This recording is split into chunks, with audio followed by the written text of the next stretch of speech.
and also there is all very important thing that the colonizers put their culture on the people living out there, like language and dresses. As we are wearing just like an western or American dress, it is behind the cultural, you can say, mimicry or cultural hybridity among us. As my brother has also wearing shalwar and t-shirt, this is also a different culture, and such a thing can accept cultural hybridity in subcontinent and other world also.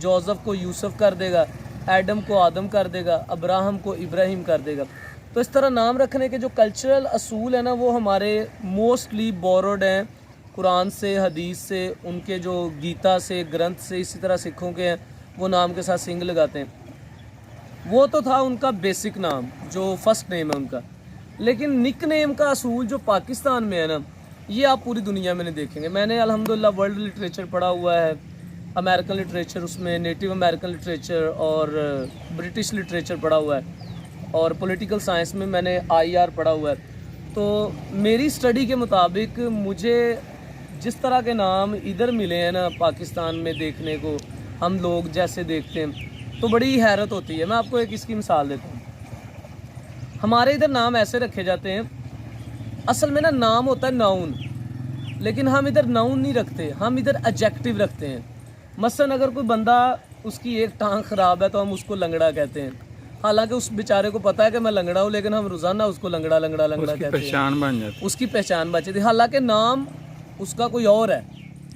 اس طرح اگر کوئی کسی کو اگر کم سنتا ہے، حالانکہ اس کو نہیں بھی سنتا، پھر بھی ہم اس کو بولا ہی کہتے ہیں، اور اس کو نہیں بھی سنتا ہوتا پھر بھی ہم اسے بولا ہی کہتے ہیں. اسی طرح اگر کوئی کالا ہے تو ہم اس کو کالا، جو گورا زیادہ اس کو ہم بگا، ٹھیک ہے، اور جس کے بال کم ہے اس کو گنجا. تو اس طرح ہم نے ایون دین کے کچھ لوگوں کے نام لمبے منہ والا، بڑے دندا والا، الگ ہی پہچان دے دیتے ہیں. مطلب کہ ہماری پہچان نام کی نہیں بلکہ وہ فگر کے اندر جو ایڈجیکٹو ہے نا، جو اس کا اسم صفت ہے، ہم اس کے ذریعے اس کے نام رکھتے ہیں. اور یہ بہت غلط پریکٹس ہے، ایسا بالکل نہیں ہونا چاہیے. چیزوں کی پہچان ان کے نام سے ہونی چاہیے. ہر صفت اللہ تعالیٰ نے انسان میں، چھوٹے قد والے کو ہم ٹڈا کہہ دیتے ہیں، بڑے قد والے کو لمو کہہ دیتے ہیں. تو اس طرح کی جو نومن کلیچر ہے نا یہ غلط ہے. ویسے ہماری تہذیب کے اندر جو نام ہے ماشاءاللہ وہ سارے مذہب سے ماخوذ ہیں. ہر بندہ اپنے مذہب کو فالو کر کے نام رکھتا ہے، اور مذہبی پیشواؤں کے نام رکھتا ہے، صحابہ کرام کے نام سے ماخوذ کر کے. یہ بڑی اچھی بات ہے. ایون ان کے اللہ کے ناموں سے ماخوذ کر کے ساتھ عبد لگایا جاتا ہے، عبد الصمد، اسی طرح عبد الواحد، عبداللہ، عبد الرحمن. یہ بڑے اچھے نام ہیں. لیکن ہم نے کیا کرنا ہوتا ہے، پہلے بندے کا نام رکھتے ہیں، خود ماں باپ بڑا اچھا نام رکھتے ہیں. مثلا کسی کا نام رحمان رکھیں گے، اس کے بعد اس کو رامو کہنا شروع کر دیں گے. بڑے پیار سے اس کا نام ابراہیم رکھیں گے، اس کے بعد اس کو ابرا کہنا شروع کر دیں گے. بڑے پیار سے اس کا نام یوسف رکھیں گے، اس کے بعد اس کو یوسبا، اس طرح کے نام رکھنا شروع کر دیں گے. تو یہ کوئی اچھا مطلب کہ پریکٹس نہیں ہے. لیکن this is a practice and I have to only discuss. تو تیسرا پوائنٹ یہ ہے کہ زبان دنیا میں ہر علاقے کی اپنی ہوتی ہے، ایک مقام رکھتی ہے. ہاں جی. تو بر صغیر میں بھی بہت زیادہ زبانیں بولی جاتی ہیں. ادھر اردو نے جو مقام کھویا انگلش آنے کی وجہ سے، جی جی، اس کا بر صغیر پہ جو نقصان ہوا اس کے بارے میں کچھ بتائیں. اصل میں چلیں اپنا اپنا پوائنٹ آف ویو ہے. نقصان فائدہ ایک الگ چیز ہے.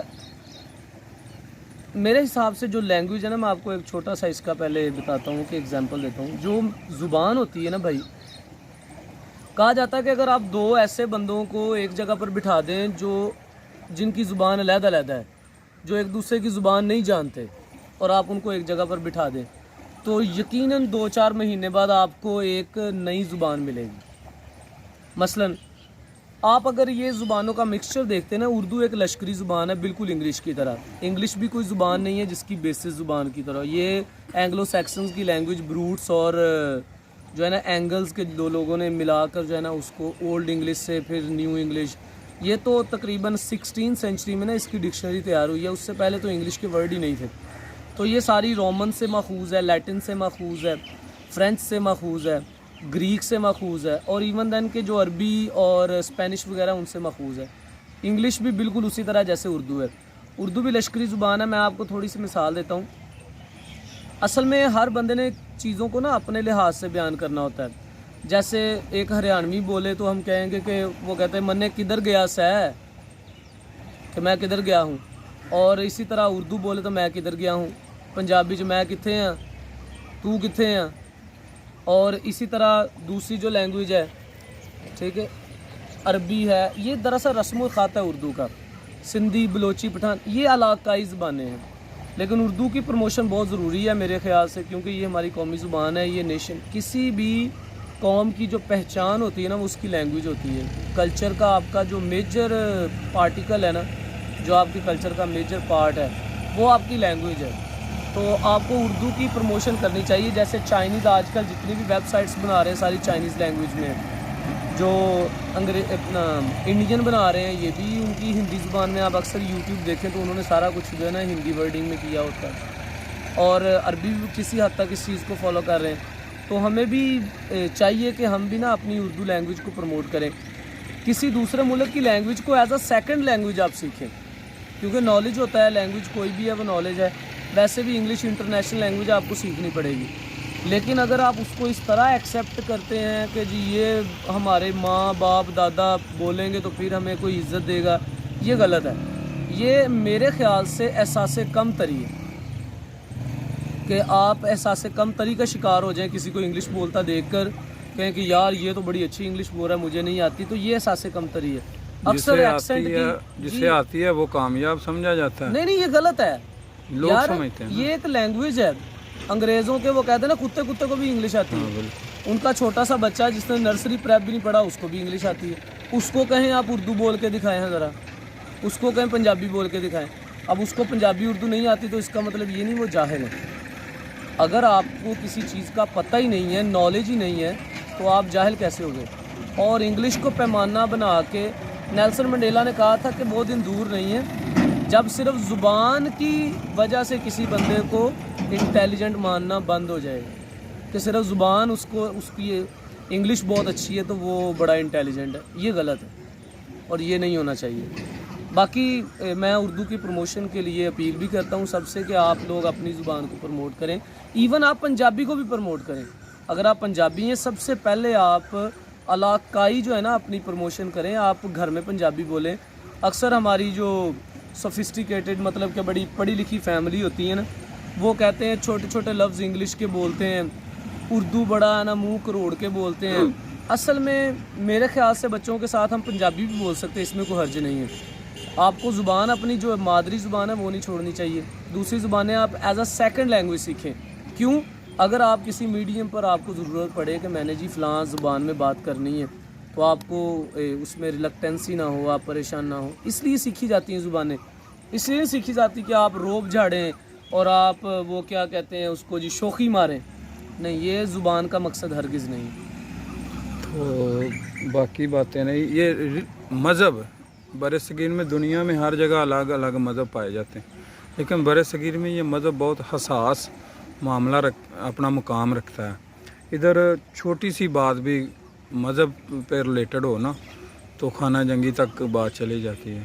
اصل میں قمر صاحب میں آپ کو بتاتا ہوں, جب انگریز گیا ہے نا, جو فرینچ انگریز تھا وہ جب گیا ہے ادھر افریقہ میں, تو انہوں نے آپ کو پتا ادھر کس چیز کا کارڈ پھینکا تھا؟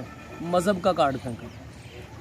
جب وہ گیا ہے ادھر امریکہ میں, ادھر بھی اس نے مذہب کا کارڈ پھینکا. جب وہ آسٹریلیا گیا ہے, یہ آسٹریلیا, امریکہ اور فرانس یہ ساری انگریزوں کی کالونی رہ چکی ہیں, انگریزوں کا تسلط اس پہ رہا ہے. وہاں انہوں نے مذہب کارڈ کھیلا ہے. ایون دین کہ اپنے پوپ جو ہے نا وہ ادھر بھیجے ہیں لمبی لمبی داڑھیوں والے, اور انہوں نے ادھر جا کے بائبل کا درس دیا اور تعلیم کا درس دیا اور ریلیجن کا. لیکن اصل میں وہ درس تو تھا ہی, لیکن اس کے ساتھ ساتھ وہ اس کو جو ہے نا وہ ڈی موٹ بھی کر رہے تھے ان کی اپنا. اور آپ دیکھیں جب انگریز ادھر آیا نا برِ صغیر میں, تو ادھر اس کو 3 مذاہب جو ہے نا وہ ڈیفرنٹ ملے. مثلا ایک سکھزم تھا ان کے پاس جو ان کو ملا آگے, ایک تھا ہندوازم اور ایک اسلام تھا. اچھا, یہ اپنی نوعیت کے تینوں مذاہب جو ہے نا بڑے سٹرونگ سمجھے جاتے تھے. مطلب کہ جو برہمن تھے وہ اپنے آپ کو ویسے ہی پتہ نہیں کیا سمجھتے تھے, وہ تو کبھی بھی نہیں ہو سکتا کہ وہ انگریزوں کو کہ ہم کرسچن ہو جائیں گے. اور جو مسلمان تھے الحمدللہ, مسلمان تو مرتد سمجھا جاتا ہے اپنے دین سے پھرتا ہوا. اور جو سکھ تھے یہ بھی بڑے قوی تھے. پھر انگریزوں نے ایک سوچا کہ ان کو نا ان کو ان سویلائزڈ کر دیتے ہیں, اور ان کو کہا کہ آپ لوگ براؤن ہو, آپ کی شکلیں اچھی نہیں ہیں, آپ ان سویلائزڈ ہو, آپ باربیرک ہو, آپ اتنی بڑی بڑی آپ کی داڑیاں, آپ کو پتہ نہیں ہے, آپ کو تمیز نہیں ہے, آپ کو گیمز نہیں کھیلنی آتی, آپ یہ وہ لینگویج آپ کی اچھی نہیں. ایون دین کہ جو میکولے ہے نا, اس نے 1835 میں جو منٹس دیے تھے اس نے کہا کہ برِ صغیر میں کوئی ایسی لینگویج نہیں ہے جو سائنسی تعلیم کو